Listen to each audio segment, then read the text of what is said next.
میرا نام ابو بکر تعلیم والا ہے، اور آج ہم ایک ایسی کتاب کے بارے میں بات کریں گے جو ہماری نویں جماعت کی سائنس کی کتاب سے تعلق رکھتی ہے، اور یہ پانچویں ہے جو کہ سیل سائیکل اور زندگی کے ارتقاء کے اصول سے متعلق ہے۔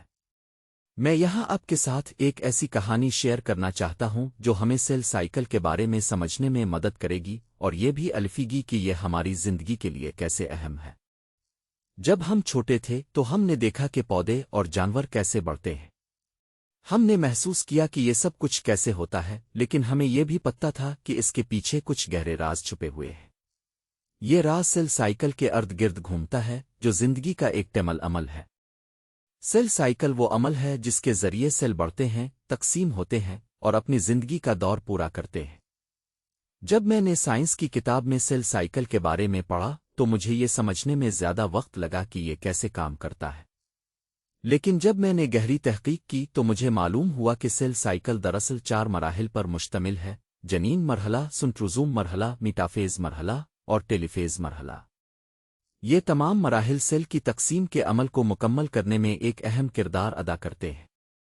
پہلا سبق جو میں سیل سائیکل سے سیکھا ہے وہ یہ ہے کہ زندگی میں ہر چیز کا ایک وقت ہوتا ہے۔ سیل کی تقسیم کا عمل بھی ایک خاص وقت کے اندر ہوتا ہے۔ یہ ہمیں یہ سمجھنے میں مدد کرتا ہے کہ زندگی کی ہر پہلو میں ایک خاص ترتیب اور وقت ہوتا ہے، اور ہمیں اس ترتیب کا احترام کرنا چاہیے۔ دوسرا سبق یہ ہے کہ سیل سائیکل ہمیں یہ بھی سکھاتا ہے کہ زندگی میں تبدیلی ایک لازمی حصہ ہے۔ سیل بڑھتے ہیں، تقسیم ہوتے ہیں اور مر جاتے ہیں، لیکن یہ عمل زندگی کی توسیع اور ارتقاء کا باعث بھی بنتا ہے۔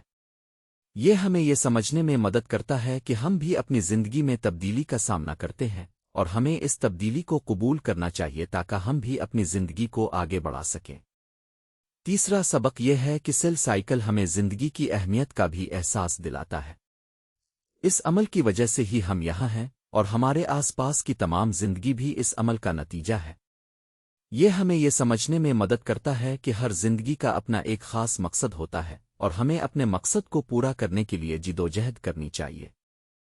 آخر میں سیل سائیکل کی کہانی ہمیں یہ سکھاتی ہے کہ زندگی میں ہر چیز کا اپنا ایک خاص معنی ہوتا ہے۔ یہ ہمیں یہ بھی سمجھنے میں مدد کرتا ہے کہ تبدیلی اور ارتقاء زندگی کا ایک لازمی حصہ ہے، اور ہمیں اس تبدیلی کو قبول کرنا چاہیے تاکہ ہم اپنی زندگی کو آگے بڑھا سکیں۔ میں امید کرتا ہوں کہ تم سب نے بھی سیل سائیکل کی کہانی سے کچھ نہ کچھ سیکھا ہوگا، اور میں یہ بھی امید کرتا ہوں کہ تم سب اپنی زندگی میں سیل سائیکل کی سبق کی روشنی میں آگے بڑھو گے۔